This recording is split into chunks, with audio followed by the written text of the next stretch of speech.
لە سەردەمی ئێستادا لە سەدا هەفتای گەنجان هەست بە تەنیایی یەکەن. خەمۆکی بۆتە نەخۆشی سەردەم و هەموو کەس بە دوای دەرمانی خەماگەڕێ. بەڵام لە حوجرەیەکی بچووکدا لە سەدەی 19دا شاعیرێکی گەورەمان هەبوو کە فێری دەکردین چۆن تەنیایی بکەینە هونەر. شەوهات و ئەمن مەستی خەیاڵاتی کەسێکم، مەشغوڵی نەفەس گرتنی موشکین نەفەسێکم. بە ناوی خوای گەورە و میهرەبان. ئازیزان و خۆشەویستان، سڵاوی خوای گەورەتان لێبێ. ئەم شەو لە بەرنامەی چامەدا دەچینە ناو دنیای نالی، ئەو شاعیرەی کە تەنیایی کردە هونەر و خەمی کردە چرای ڕێگا. لەم حوجرە لەبەر پەنجەرە کەوتوم و دەخوێنم، بێعەینی دەڵێ بولبولی گۆشی قەفەسێکم.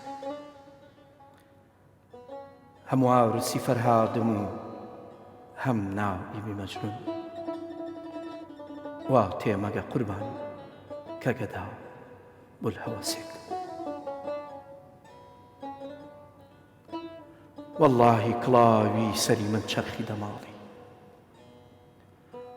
واللهی کڵاوی سەری من چەرخی دەماڵی، ببوایە بە داماڵت ئەگەر دا ڕەسێک.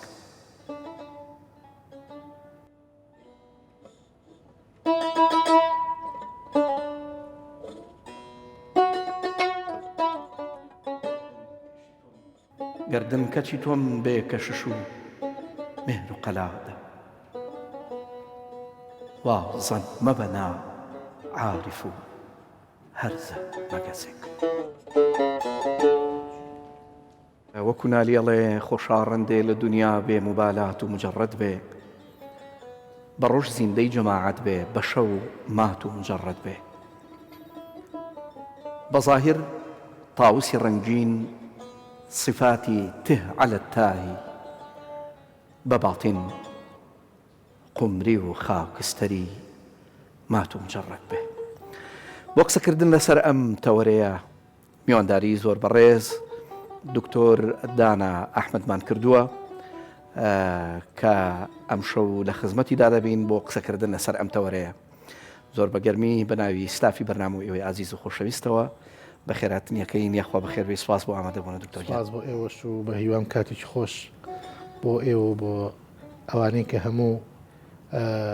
تەماشامانەکەن و گوێمان لێگرن ببەنە سەر. سپاس دەکەم. هەروەک لە پێشەکەکە ئێمە ئاماژەمان پێکرد کە ئەمانەوێت باس لە هونەری بێدەنگی بکەین بە شێوەیەکی گشتی لای عاریفان و تایبەتتریش لای نالی. با هەردیەوە یەکسەر بچینە ناو بابەتە. ئەوەی کە پێی ئەڵێن لە با بڵێن عوزلە یان جیابوونەوە لە خەڵک یا تەنیایی یا ئەو بێدەنگی کە بارتەقا و سەرتاپای هزر و جەستە و بنیادی ئینسان ئەگرێتەوە، ئەمە لە بڵێن دیاردەیەکی سایکۆلۆژی سۆسیۆلۆژیە. یعنی دیاردەیە کە هەم لە ڕووی دەرونیەوە ئینسان دوو چاری ئەبێ، هەم لە ڕووی کۆمەڵایەتی و شێوازی پەیوەندیکردن و شێوازی پچڕاندنی پەیوەندی لەگەڵ دەوروبەری خۆیان. بێگومان ئەمە کۆمەڵێک هۆکاری هەیە، مەسەرەن هۆکاری جەستەییمان هەیە. ئینسان ئەگەر بێت و ئەو توانایی کە هەی بۆ لە حەزەیەکە نەمێنەیە کەم بێتەوە، ڕەنگە ئەدا و شێوازی پەیوەندیکردنی لەگەڵ خەڵکە وەکو پێشتر نەبێ. مەسەلەن هۆکاری دەرونیمان هەیە کە هەندێک جار ئەو کەسە تووشی جۆرێ لە خەمۆکی ئەبێ، ئەو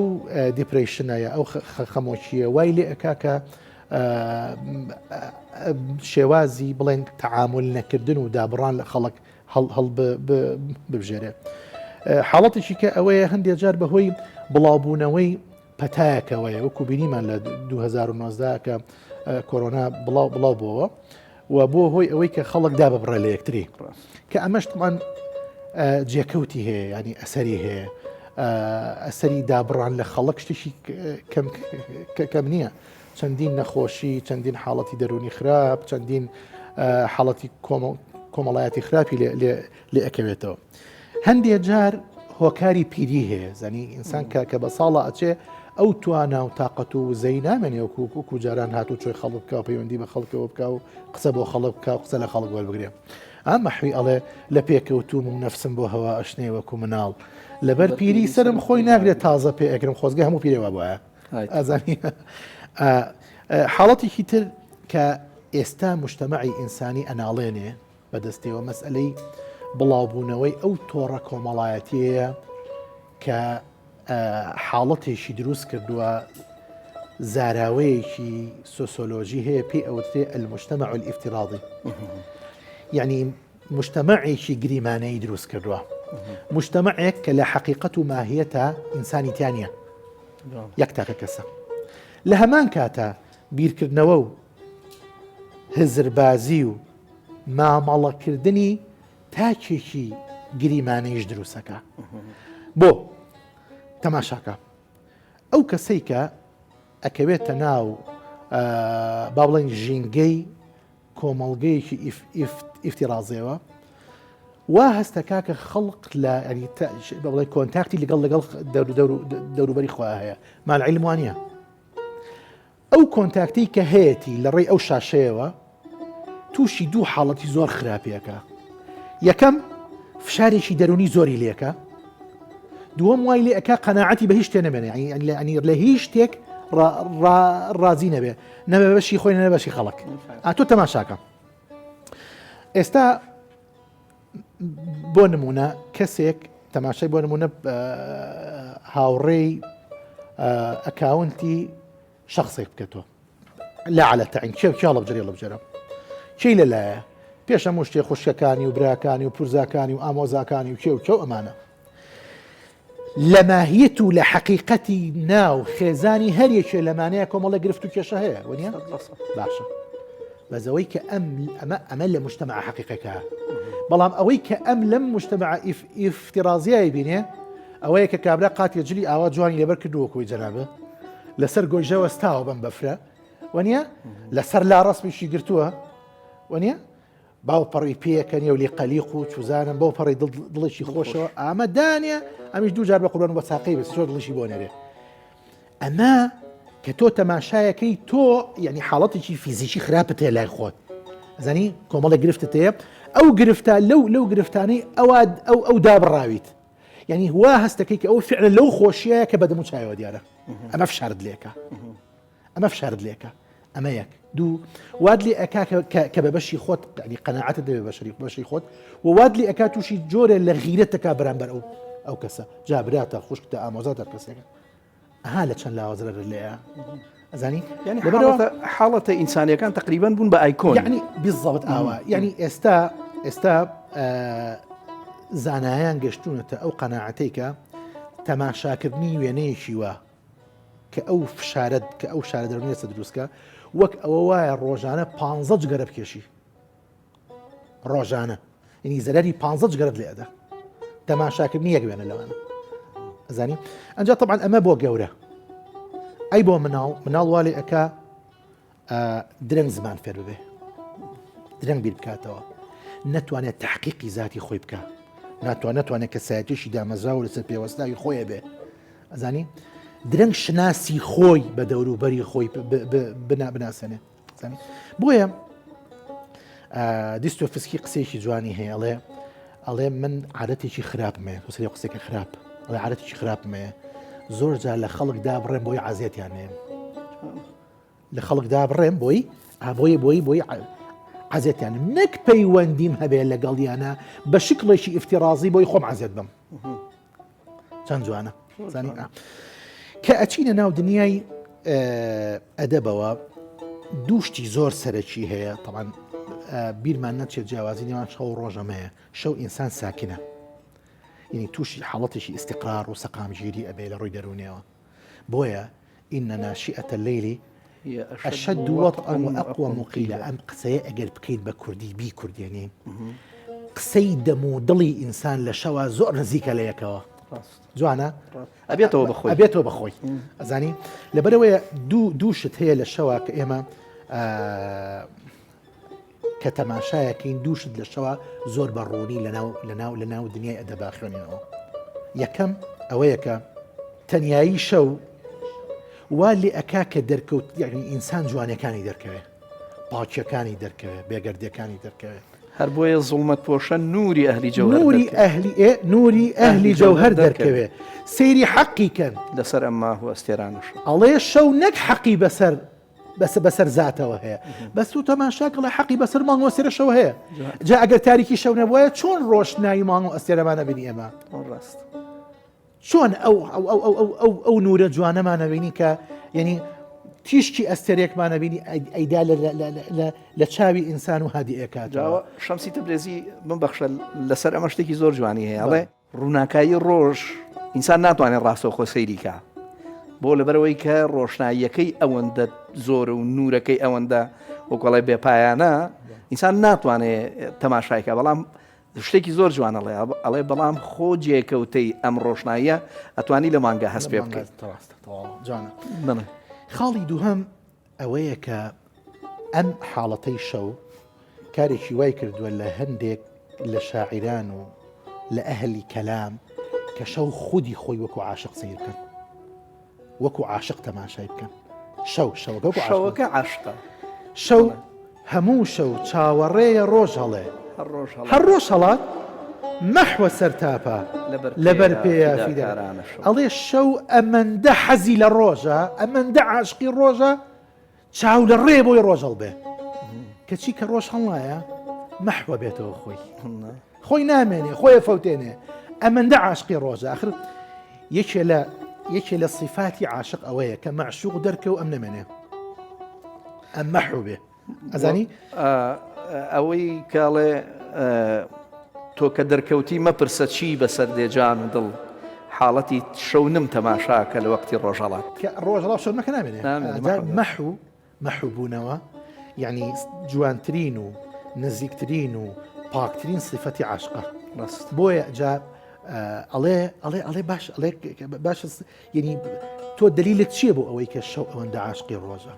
شەو ڕۆژ عاشق و معشوقێتری بە چی ئازانی ئەڵێ وە نیە کە ڕۆژ دەکەوت شەو نامێنێ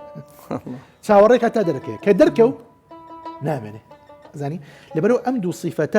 دوو صیفەتە دراونەتە پاڵ شەو چونکە مرۆڤ تایە تەنیایە یعنی چەند لە ناو بابزانی چەند لە ناو خاو خێزانی خۆتابی تۆ تەنیایت لە شەوە بە تایبەتی لە کاتی خەوتن و نووسنا زانی ئینسان لەو فترانەیە کە بێدارە بێ هەز بە خۆیەکە ئەزانی بۆیە زۆر جار کە ڕەهەندە دینێکەش تەماشاکەین ئەڵێ شەو خۆت محاسبەی خۆت بکە زانی شەو بە خۆتا بچۆرەوە شەو بزانە چیت کردو هەر ئەوەیە شەو دەمامکەکان نامێنێ هیچ تێ نامێنێ ینی بەڕاستی لە ڕۆژایمە ئەنواوە شکاڵ دەمامکمان پێوەیە مەسەن دەمام کێ بۆ ئیش و کارەکانمان دەمام کێ بۆ چوزانم خانەوادە و خێزانمان بۆ ڕەفیق و بۆ دۆستەکانمان بەڵام بەڕاستی لە شەوە ئیتر هەرچی دەمامەکەیە نامێنێ ئەبیتەوە بە خودی خۆی بەخۆی بەڕاستمان بابچینەوە ناو خودی شعرەکە بزانین ئەم شعرەی نالی چیمان پێڵێ لەم باسی تەنیایی و وەکۆڵێ خودبوونەوە و مجرد بوونەوەیە لە خۆت جا ئەم پرسیارە قورسە ئەزانی لەبەرچی لەبەری کە گەرنالی خۆی بە خۆی ئەڵێ خۆی ئەڵێ بەحری غەزەلم پڕ لە دوڕ و گەوهرە ئەمما غەواسی دەوێت یعنی بە تەعمیقی بزانە پڕدانەیە ئەمما نەوەکو دانەی چەڵتوک بەحرم وتووە نەوەکو گۆلی مەرەزانە ئەڵێ ئەو ئاوەی کە ئەو دێراوەی کە هەتا ئەژۆی ئینسانەوە شعری من نییە ئەڵێ شعری من مرواری ناو بنی بەحرە لەبەرەوەی کێ دەریاگەردی زۆر بەتوانانە بێ ناتوانێت بنی ئەو بەحرەوە ئەم شعرانی من بێنێتە دەرەوە جا تۆش بەتەمای دووسێ دقا من بەڕێکەی کاکە برا من بە کورتی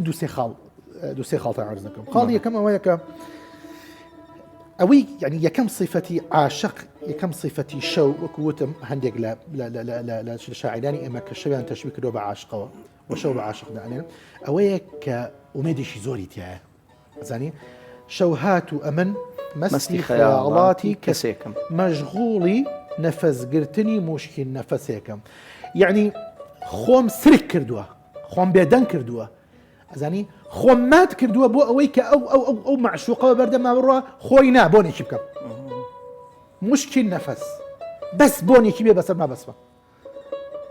بەس بۆنی بێ بەسەرما ئەوە من خۆم ینی خۆم گرتووە بۆ ئەم بۆ ئەو تەنها بۆ بۆنی ئەوە خاڵی یەکەم کە زۆر گرنگە بە کورتی ئەوەیە کە یەکەم هەنگاوی بۆنکردنی معشوقە ڕەسەدگرتنە کەمیندانانە بۆ ئەوەی کە بۆنی بکەیت. هەنگاوی دووهەم ئەوەیە کە هەمیشە لە شەوە ئینسان ینی شەو ئینسان فێری مۆنۆلۆجەکە فێری ئەوە کا چۆن لەگەڵ خۆ دەدوێ ڕازگۆیانە ئەڵێ لەم حوجرە لەبەر پەنجەرە کەوتوم و دەخوێنم بێعینی دەڵێ بولبولی گۆشەی قەفەسێکم ئاڵێ بن لەم ژوورەی خۆمە لەم حوجرەی خۆمە لەبەر پەنجەرەکە کەوتوم و گۆرانیڵم بۆ خۆم قسەیەکەم لەبەر خۆمەوە ئەمە زانی بۆ ئەڵێ ذاتی خۆم بیعینی ذاتی خۆم ئەڵێ بولبولی گۆشەی قەفەسێکم ئەزانی فەرقی بەری نالی و مەحوی چییە؟ نالی بە دەنگی بولبول خۆشەوە نیە بە دەنگی خۆش بانگی معشوقەکە دەمەحوی وانێ بە هەردووکی بانگێکە دەرسی عشقم هەر لەکن پەروانە یا بولبول بووە بیگەمێ یا نەیگەمێ من مەشقی ئوستاد ئەزانی پەروانە دەنگی نییە کوا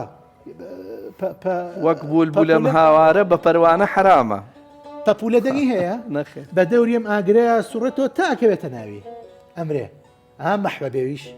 ئەوە یەک بەبێت دەنگی ئەی دووەم دەرسی عشقم هەر لەکن پەروانەیە بولبول دەنگی خۆش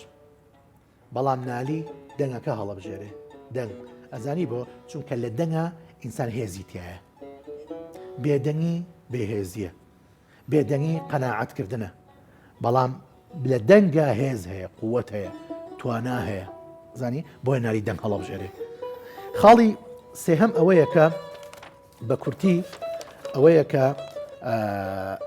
لە ناو ئەم قەسیدەیە ئێمە شتێکە بینین کە من لای هیچ شاعریشکە ئەم شتم نەبینیەوە تەقدیسی عشق و عاشق و معشوق بەیەکەوەکە عشق و عاشق و معشوق بەیەکەوەکە هەم واریسی فەرهادم و هەم نائیبی مەجنون وا تێمەگە قوربان کە گەدا بول هەوەسێکم تەماشاکە. ئەزانی مەولەوی قسەیەکی هەیە زۆر جوانە زۆر ئەڵێ من عجایبم لە دڵی فەرهاد لێ فەرهاد ئەو کاتە کامێرە نەبوو ڕەسمی مەجنون گرێوانە ڕسمەکەی دروست کردەوە ئەڵێ عجایبم لە دڵی لێە ئەو دڵە ڕقە چییە پێوەی هاتووە ڕسمی چاوی کردووە چۆن توانیوێتی چاوی چۆن توانیوێتی نەشتر لە چاوی تۆ سەیری ئەم دڵەکە نەگەیدا یعنی ئەمە ڕێزان دەست بۆ شتێکی واڵێ هەم واریسی فەرهادم و هەم نائیبی مەجنون وا تێمەگە قوربان کە من گەدا و بێکەس و لاکەوت یان هەوەس بازێکم گردن کەچی تۆم بێکەش و ڕست و قەلادە وازەمە بەنا عاریف و هەرزە کاکە پەتم بۆچی بیکەیتە بلم پەتم ناوێ هیچم ناوێ سجنم مەکە خۆم سجنی تۆم خۆم عەبدی تۆم خۆم چۆن تۆ کەوتوم واللهی کڵاوی سەری من چرخی دەماڵی ببوایە بە دامانت ئەگەر دەست ڕسێکم ئەڵێ واللهی ئەگەر دەستم بە دامانی تۆ بکەوتایە واللهی هەموو ئاسمان مەماڵی بەیەکەوە تۆ سەرم توانایەکە ئەزانی مەحوی ئەڵێ لە پێکەوتوم و نەفسم بۆ هەوا ئەشتێ وەکو مناڵ لەبەر پیری سرم خۆی ناگرێت و تازە پێدەگرێت ئەڵێ لە ڕێی ئەو شۆخەدا خۆم کردە خاک و پێی نەناپێمە دەسا خاچی هەموو عالم بەسەر خۆمانەکەم چی بکەم ئەڵێ من خۆم کرد بە خۆڵ ئەو بێ قاچم پیانەیە ئەو بەسەر بنانە ڕۆی بەولایە ڕۆی ئەزانی چیم کرد چوم هەموو خۆڵی سەر ئەرزم کرد بەسەری خۆمە بەو هیوایی ئەو تۆزە خۆڵەشی تیابێکە ئەو بەسەر ڕۆشت ئەوە عشقە. ئازیزانی چامە لێرەدا بەم جۆرە دەینە کۆتایی ئەڵلقەی ئەم جارەمان تا بە یەگەیشتنەوەیکی تر سوپاس بۆ ستافی بەرنامە بۆ ئێوەی ئەزیز و خۆشەویستکە تا ئەمەختە بینەری بەرنامەکەمان بوون دووبارە سوپاس بۆ پرۆفیسۆر دکتۆر دانا ئەحمەد. تا بێگەشتنەوەیشی تر هەموو لایە بەخوا سوێرم، خواتان لەگەڵ، شەوتان شاد.